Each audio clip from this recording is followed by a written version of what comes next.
এক বিদ্যালয়ে ঘটে এক কাকতালীয় ঘটনা। বিদ্যালয়ের প্রায় সকল শিক্ষার্থী পরীক্ষায় অকৃতকার্য হয়।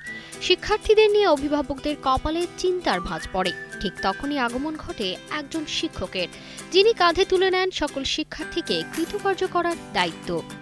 এই সম্মানের জন্য আপনি এত কিছু করছেন, আসলে আপনার বিচার হওয়া দরকার। সম্প্রতি এমন একটি গল্পকে উপজীব্য করে নির্মিত হয়েছে নাটক শিক্ষা সফর।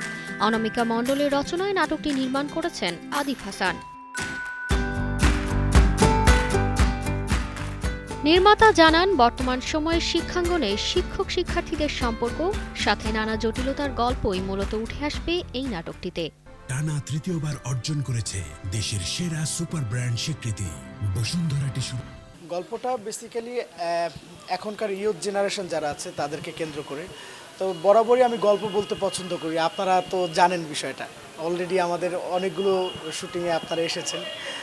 তো আমি গল্প বলতে এই কারণেই চেষ্টা করি যে আমার মনে হয় যে গল্পটা বলাই এখন খুব জরুরি। এক একটা সময় এক একটা ট্রেন্ড কাজ করে। এখন ফ্যামিলি ড্রামা বা একটু গল্পভিত্তিক কাজগুলো বেশি দর্শকরা দেখছে। দর্শককে চিন্তা ভাবনা করে এই গল্পগুলো আমাদের বানানো আর কি। সেই ক্ষেত্রে এই গল্পটা হচ্ছে শিক্ষা কেন্দ্রকে নিয়ে করা, একটা শিক্ষা প্রতিষ্ঠান কিভাবে চলতে হয়।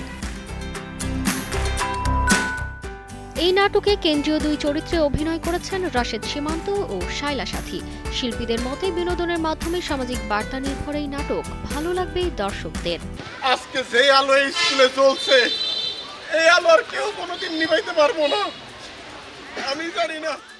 ঢাকার অদূরে আশুলিয়ার বিভিন্ন লোকেশনে চলছে শিক্ষা সফর নাটকের দৃশ্যধারণ। ভিন্ন গল্পের এই নাটকে কাজ করতে পেরে বেশ উচ্ছ্বসিত এর অন্যান্য শিল্পীরা। চরিত্রটি হচ্ছিল আমি একজন শিক্ষকের ভূমিকায় অভিনয় করছি, এবং এমন একজন শিক্ষক যে আসলে চায় যে স্কুলের প্রত্যেকটা শিক্ষার্থী প্রপার শিক্ষাটা পাক, যে আসলে চায় যে স্কুলের প্রত্যেকটা শিক্ষার্থী প্রপার শিক্ষাটা পাক এবং ভালো রেজাল্ট করুক।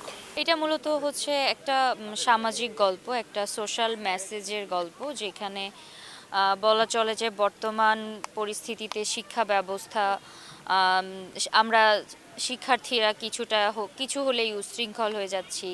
তারপর শিক্ষকদের উপরে যে আমাদের বিভিন্ন সময় এই চলে যে বয়কট, এই শিক্ষক বয়কট, ওইটা বয়কট, এই যে উচ্ছৃঙ্খলতা, এটার বিরুদ্ধে আর কি একটা মেসেজ দেওয়ার জন্য এই নাটকটা।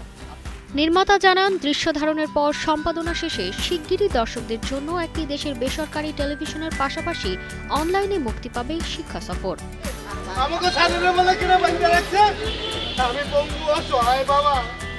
তারতিবা ফারুহী, কালের কণ্ঠ।